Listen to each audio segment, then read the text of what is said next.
guys, it's Veronica from Veronica's Ventures. I release new videos every Wednesday and Sunday on personal growth and development, and I share my journey as well as life hacks to help you be successful too. Today I'm going to be talking to my good friend Jeff Holst, and he's going to be talking to us about how to get awesome at public speaking. Today I'm going to tell you this crazy, insane thing that no one ever will believe. Stick around to the end to hear about Jeff's trusty wiener and the time the butterfly landed on his head. Hey, good morning, Jeff. How are you? I am doing super well. Thanks for having me. So much for joining me. As you know, I've been doing some talks about being nervous at public speaking, and I know that you're awesome at it. So I was hoping you could give me some tips on how to get better at public speaking. Oh, well, I mean, I don't know if I'm awesome at it, but I have been doing it for a while, right? So I started about 3 years ago talking from the stage. That happened completely by accident. I was at a real estate networking event, and this guy says to me, what's your deal in real estate? It was like a host of the event. You know, he was giving a presentation. He goes, what's your deal? Like, are you interested in real estate? Do you invest in real estate? And I'm like, yeah, I have a little bit, I was kind of downplaying. And then he asked me some more questions, and I told him about, having some apartment buildings and whatever. And he was like, oh, that's really interesting. And then he said, but how did you get into real estate? And I told him my story about how I got leukemia and ended up bankrupt. And I just was like, I got to do something else. And he was like, man, you have to tell this story. I have this event coming up in Oklahoma City next month. I want you to come and talk. And I was like, I don't know anyone in Oklahoma City. Can't be that bad. Like, if I look like a complete fool, then they just won't invite me back, and I still won't know anyone in Oklahoma City. So I went, and I was really nervous, right? Really, really nervous. And I just kind of like wrote this long presentation with slides and all this stuff. But I'm just telling my story. So, I mean, the first thing, this is like a super important tip, right? Make sure you know what you're talking about really, really well. And so on one hand, you might say, "Ooh, I know my story, so I'm fine, right? I can tell my story." Mm-hmm. Maybe, but you still have to organize it, right? Because like there's a lot of stuff that happened in my life that's not relevant to getting up on stage for 1 hour and talking. And this was a full hour, by the way. This first time I talked. He said, you can have between 1 hour and 90 minutes, your choice. And I was like, we'll go with an hour. Wow. Yeah. And so I just kind of like, okay, I need to organize this. So I kind of found like, key points that I knew I wanted to cover. And I built them into slides so that I would remember. It was like my notes, right? The slides, because this is another thing that people do wrong all the time. And fortunately, I didn't do it wrong the first time, is they put way too much information in their presentation. Like, people don't want to look at slides that have a whole bunch of words on them and stuff like that. When you do presentations, it's really great. You just put like a bullet point. That's really what you want on a slide. Or what I do now, if I'm doing an in-person presentation with the slide presentation, I just put a picture or an image or something. And it's enough to remind me of this, like, I think of it like a module. Like every time I talk about market cycles, I say the same basic stuff. So I don't have to like have a whole bunch of notes, because I've done that presentation a bunch of times, which is another super important tip. Practice, practice, practice, practice, practice. Just do it as many times as you can. Just keep getting up and talking this stuff. And there's two different things, right? So what you do, Veronica, is you're doing a different topic every time, right? Like, you're saying, I'm going to go on video and talk about public speaking today, and tomorrow it might be about like, how to plant a better garden or something. I don't know what you're doing tomorrow, but the point is, like, when you do that, you have to practice that before you record the video. It's the same thing with public speaking. The only difference is, if I talk in Oklahoma City today and I talk in South Florida tomorrow, I can say the same thing again. It doesn't matter, right? And so you just practice those like discrete chunks of your speech, the stuff that you're going to cover over and over again, and just get really, really good at those. And that way, when you have a presentation that's like 10 minutes long, you can just do one. If it's a presentation that's an hour long, you do like 6 of them. And then you just have to have the slides that resonate with your audience, right? That's another part, which we'll talk about in a second, that remind you what chunk you're going to do next. Oh, that's very cool. Kind of modularize your public speaking. If you do that, then you can get really good, because you can stand up at any time and just talk.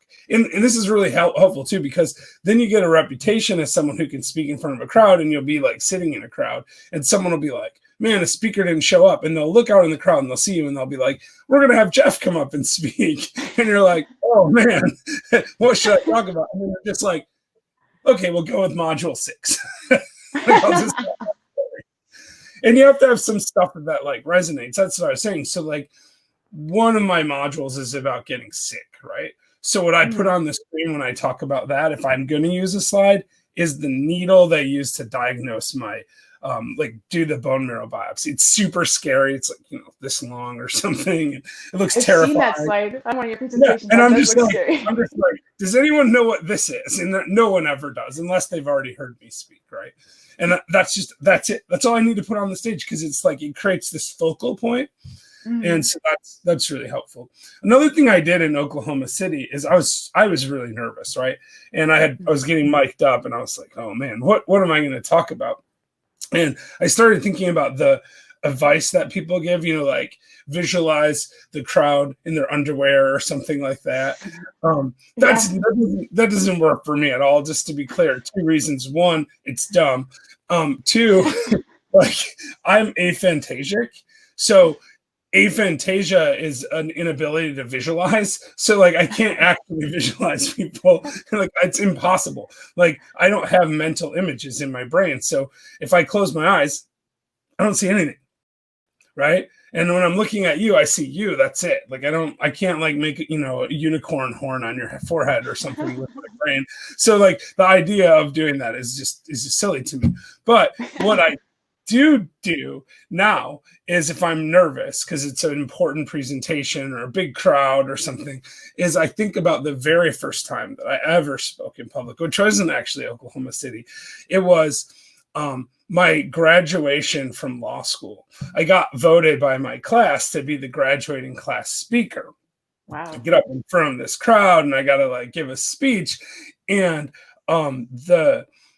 I always hate telling this story publicly because I'm afraid someday the guy who it's about is going to hear the story, and there's no way to disguise his identity. So I got up and I had to, they let me say whatever I want, but I had to thank the trustee for the law school that, you know, invited me to this thing. And the trustee's name was, this is not a lie, Richard Weiner. Okay. So his name was Dick Weiner. And I literally had to start my speech by saying, thank you, Trustee Weiner. Trustee Weiner. And I was like, oh my, I was so nervous about saying those words that once I got through that, the rest of the speech was fine. So now I always think about that at the beginning. I'm like, at least I don't have to thank Trustee Weiner.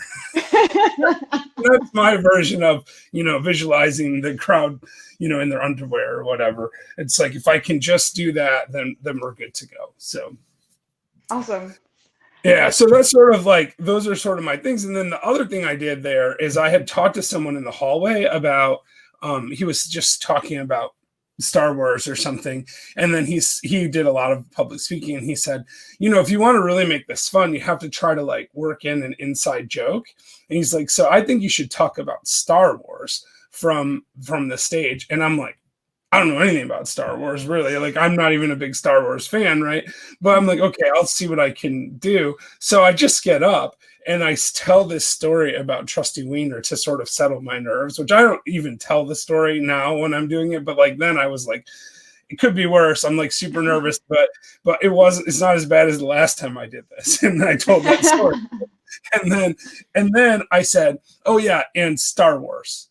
And I just stopped and I looked right at the guy. I said, I told you I could get Star Wars into this speech. And that was enough to like, get my nerves done. And then I just started talking. And this is where preparation really matters, because I had really, really drilled down on what I wanted to say. And I had the slides to remind me. I was able to just start going through the stuff. But it really is about know your topic really well. That interaction with the audience is super helpful. So like, even though it's like just one person in the audience that I'm making an inside joke with, it creates sort of a resonance, and you can feel the difference when the audience is engaged, right? That's important. Another thing is take a second if you want to get them engaged. This is like a pro tip. just stop talking. Like, say something dramatic and then don't say anything. Just for like 5 seconds, 4 seconds. It doesn't matter. Just go like, Wow. that's it. That's all you got to do. If you do that, like, people are like, what's going to happen next? And then follow that up with something really cool, like, some kind of catchphrase or something that you've already prepared. One that I do when I'm talking about when to buy real estate is I always like to say, buy whenever you buy, only sell when it's high. Like, how do you time the real estate market? Buy whenever you buy, sell when it's high. Right? If you do that, then it creates an engagement. That just like a half a second pause is really all it takes. People expect you to keep talking. And also another thing is forget that you're talking to just assume you're just telling people stuff. It especially when you're on camera like this. Right now, we're recording this. There's no one even watching, right? So we don't need to be nervous at all. Right. But if we were broadcasting live right now to 1 million people, it still wouldn't really matter. Like, we do the exact same thing as if we're recording and no one's watching. So that's true. Just pretend like no one's watching. Like, don't even think about it. And like when you're in front of a crowd, like, there's another one. If you have someone in your crowd, maybe your husband's in the crowd, or one of your kids in the crowd, right? Like, if you get nervous, look at them. Like, just forget about everyone else. Just pretend like you're talking to your husband. It's easy, right? Like, you're talking to someone you're familiar with, they're friends of yours.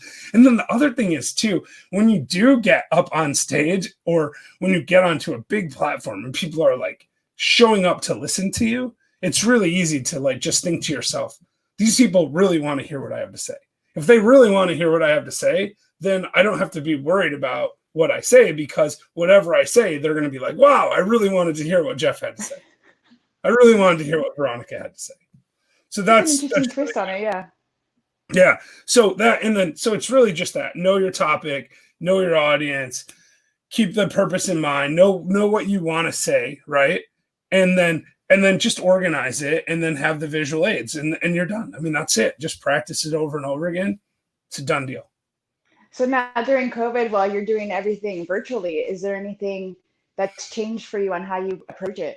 It's harder, actually, because you can't get the feedback from the audience. Because sometimes when you're talking, like there's one time I remember I was talking and there was a guy that had before told me he was just turned 85, and I was talking about how, someday might never come and you have to like immediately get going. And I'm like, you don't want to wait until you're like 30, 40, 50. And then I'm like, or 85, and point right at the guy that just turned 85, right? That kind of stuff really makes it easier. And it's really hard to do on like a Zoom or something like that. So the secret to that, I think, is just to connect with whoever else is there. Like if I'm talking to you, I can talk about your life, right? I can say, think about your husband and and you talking to him, right?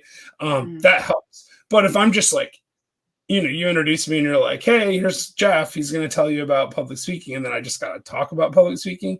Then it's even more important to have a really clear, organized discussion about what you're going to do.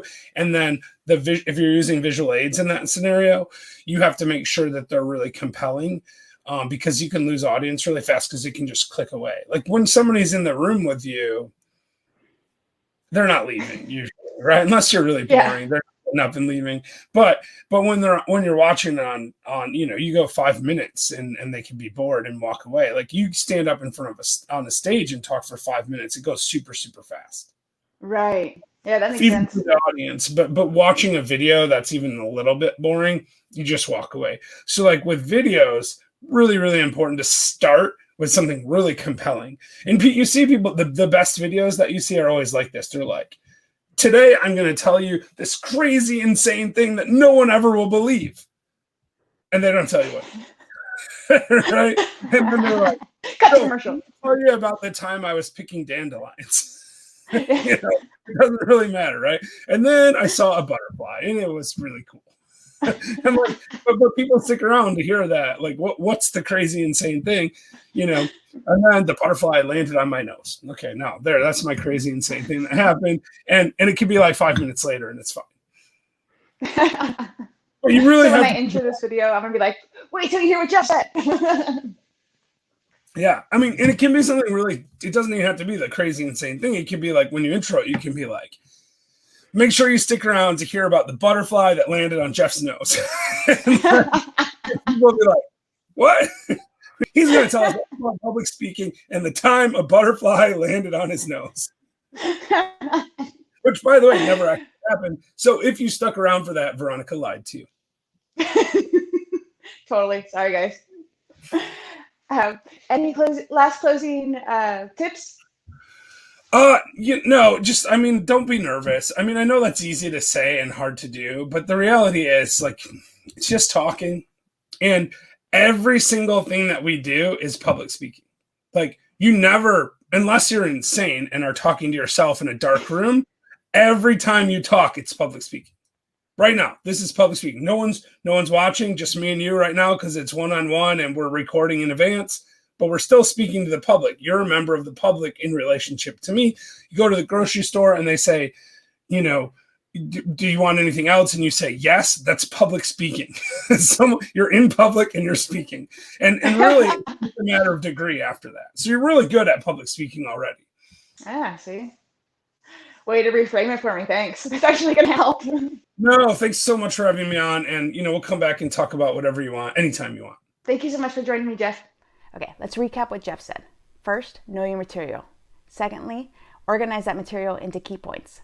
Third, put those key points or compelling images on a slide, not only to engage the audience, but also to remind yourself about what you're speaking of next. Think of each of those key points kind of like a module. If you break your speech up into modules, then you'll be prepared to speak at any given moment on those topics, given any length of time. Then he talked about relaxation techniques like visualization, and that's where he talked about the trusty wiener. Funny, huh? He talked about also using humor to help relax himself and to help engage the audience, which leads to his next point, which was engage the audience. So you can get there early, talk to people, get to know people, and in your presentation you want to throw in an inside joke or something that someone in the audience will get that will kind of draw the audience in. Another way to really engage the audience with your compelling pictures that you're putting on your slides, but also use a dramatic pause. Like that. If you're still feeling nervous, forget there's an audience at all. Just pretend you're talking to one person, either in the back of the room, someone that you trust. Just speak. Because talking is just talking, as Jeff said. Whether it's public speaking or not, anytime you're speaking to anybody, it's considered public speaking.